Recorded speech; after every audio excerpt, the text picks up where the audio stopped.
وعلى آله وأصحابه أولي الصدق والصفاء أما بعد فأعوذ بالله من الشيطان الرجيم بسم الله الرحمن الرحيم يا أيها الذين آمنوا اتقوا الله وكونوا مع الصادقين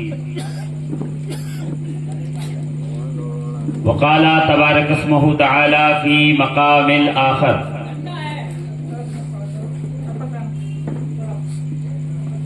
إنما يريد الله ليذهب عنكم الرجس أهل البيت ويطهركم تطهيرا وقال رسول الله صلى الله تعالى عليه وآله وبارك وسلم ادبوا اولادکم علی ثلاث خصال حب نبیکم وحب اہل بیتہ وقراءۃ القرآن آمنت باللہ صدق اللہ العظیم وصدق رسولہ النبی الامین المکین المتین الکریم ونحن على ذلك من الشاهدين والشاكرين والحمد لله رب العالمين.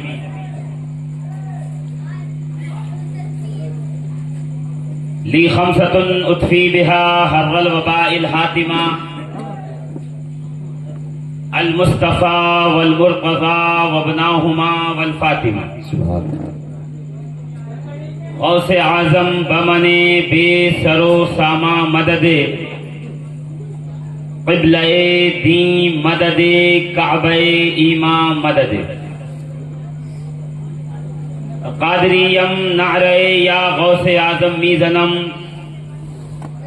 دم ز شاہ برکت اللہ قطب عالم میزنم.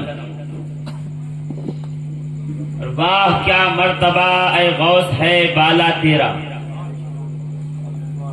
اونچے اونچوں کے سروں سے ہے قدم اعلیٰ تیرا.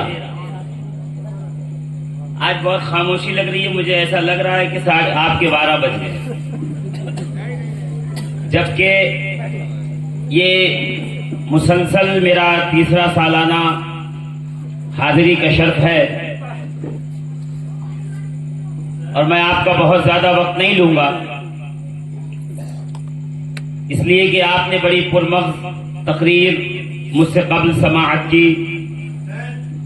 سرکار پیرے پیرا میرے میرا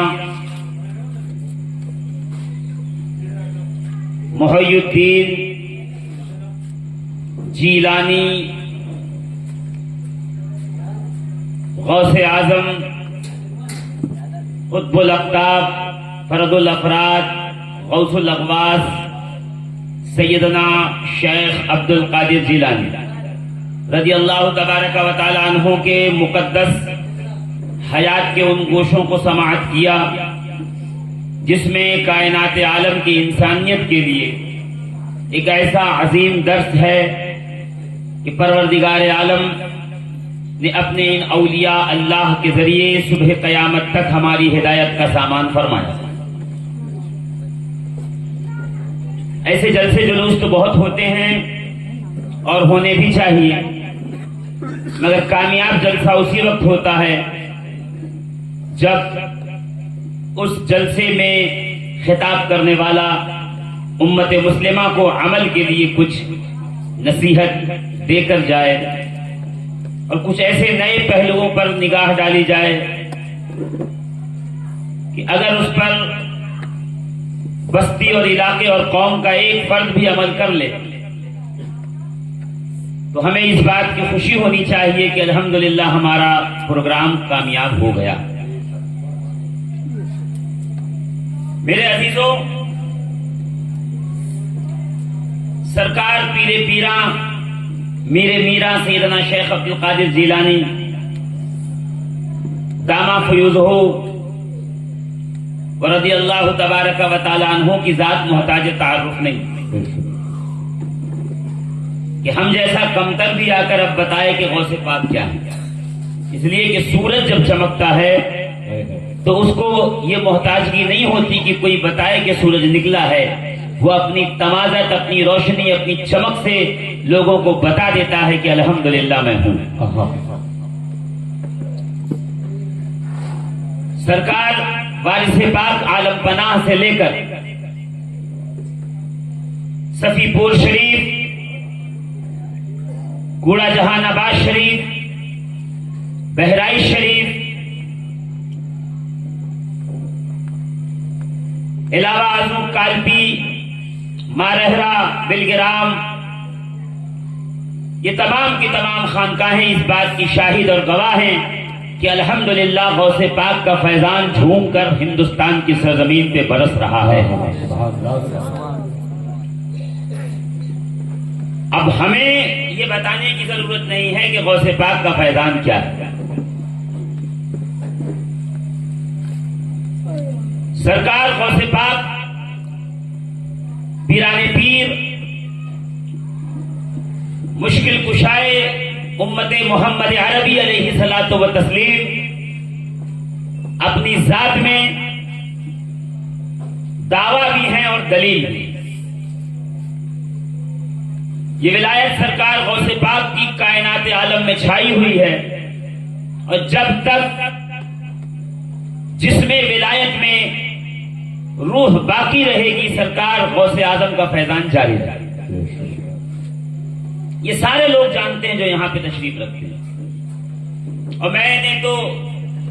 2 گھنٹہ یہاں پر خطاب کیا ہے، اور ہر ایک اس پہلو پہ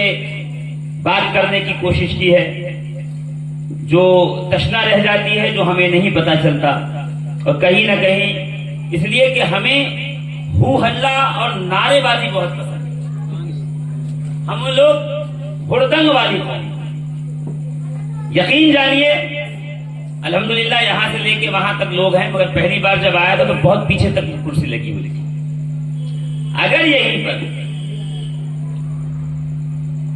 ہم لوگ، میں سیما کی بات نہیں کر رہا، قوالی رکھوائے ہوتے تو پھر آپ دیکھتے کہ یہاں شاید جو ہے وہ تل رکھنے کی بھی جگہ بچتی ہے. اور اگر مقابلہ کروا دیتے عورت مرد کا تب میرے خیال سے یہاں پولیس بلانی پڑتی ہے کہ آؤ بھائی سنبھالو. اس لیے کیوں توحید کے متوالے فرزندان اسلام مقابلہ سننے کے لیے آئے ہوئے ہیں. ان کے جذبات قابو میں نہیں ہیں، اس وقت قابو میں آئیں گے جب ڈنڈا پڑے گا. معلوم یہ ہوا کہ اس قوم کو محبت سے زیادہ ڈنڈے کا اثر ہوتا ہے. ڈنڈا ہماری زندگی میں زیادہ اثر آتا ہے. اور میں یہ عرض کرنا چاہتا ہوں آپ کی بارگاہ میں کہ عزیزان محترم اب بھی وقت ہے. ہمیں اصلاح کی طرف سفر کرنا چاہیے. ہمیں اپنی قوم کا اثر نو محاسبہ کرنا چاہیے کہ وہ قوم جو ہدایت کا چراغ اپنی ہتھیلی پہ لے کر چلی تو عرب کے تپتے ہوئے صحرا سے لے کے افریقہ کی چٹانوں تک نعرہ توحید گونج رہا ہے. یہ انگریز، یہ مستشرقین، یہ سائنسدان جس دور کو سیاہ دور گردانتے ہیں اور کرتے ہیں ڈارک ایجز. ابھی یہاں سے جائیے گا تو اپنے موبائل میں گوگل کے اوپر ڈارک ایجز جو ہے وہ ٹائپ کیجئے گا، یا وائس کے اندر اس میں آپ اس کو کمانڈ دیجئے گا، وہ نکالے گا. تو وہ اس وقت کو ڈارک ایجز کہتے ہیں جس وقت پوری دنیا عالم میں اور پوری کائنات میں مسلمانوں کی سائنس کا جھنڈا بلند تھا اور مسلمان سائنسدان پوری دنیا پر حکومت کر رہے تھے. اور آئے دن نئی نئی ترقیات، نئی نئی کھوج اور نئی نئی لوگوں کے سامنے سائنس اور ایجادات لا کے رکھی جا رہی تھی. اور دنیا حیران تھی، سوچ رہی تھی، اس فکر میں تھی یہ کون سی قوم ہے جو بیٹھتی تو ٹوٹی چٹائی پہ ہے، پہنتے تو کھدر کے کپڑے ہیں، غذا میں ان کی جو کی روٹی ہوتی ہے، یہ بکری کے دودھ پہ گزارا کرتے ہیں، یہ صبح شام کھجور کھا کے صبر کرتے ہیں، مگر عالم یہ ہے کہ یہ زمین پہ بیٹھ کر آسمان کے ستاروں کی حرکت کے اوپر انگلیاں رکھے ہوئے۔ ہم وقت کے نباز ہوا کرتے ہیں۔ عباس ابن فرناس سے لے کر ابو الحسن اندلسی تک ہمارے گھروں کے اندر سائنس سینٹر ہوا کرتے تھے، اور ہم اپنے گھروں میں بیٹھ کر ہمارے سائنسداں یہ بتایا کرتے تھے کہ آج فلاں ستارہ افق پہ ہے، فلاں سوال پہ ہے، فلاں اس ترتیب سے چل رہا ہے، فلاں کی رفتار ایسی ہے، اتنے گھنٹے کے بعد بارش ہونے والی ہے، اتنی دور کے بعد سورج نکلنے والا ہے، اس وقت مغرب ہونے والی ہے، اس وقت فلاں ستارہ ٹوٹ چکا ہے، زمین کے فلاں گوشے کے اوپر موسم اس حالات میں گزر رہا ہے، زمین کے فلاں گوشے پر اس طرح سے زمین اپنے اندر پیداوار کے لیے تیار ہو گئی ہے۔ یعنی عالم یہ تھا کہ کائنات عالم پر اگر کوئی حکومت کر رہا تھا تو وہ صرف اور صرف امت مسلمہ کے وہ افراد تھے جنہوں نے قرآن کو اپنے سینے کی زینت بنایا ہوا تھا اور مصطفیٰ کے فرمان کے سامنے اپنے سر کو جھکایا۔ پھر ایک دور ایسا بھی آیا، سن لیجئے تھوڑی دیر اگر آپ برداشت کر سکیں تو، ورنہ میں تو بیان کروں گا جو میرے ذہن کے اندر ہے۔ ہم عرب کی سرزمین سے نکلے ہیں اور شیب ابی طالب میں ہم نے وہ وقت گزارا ہے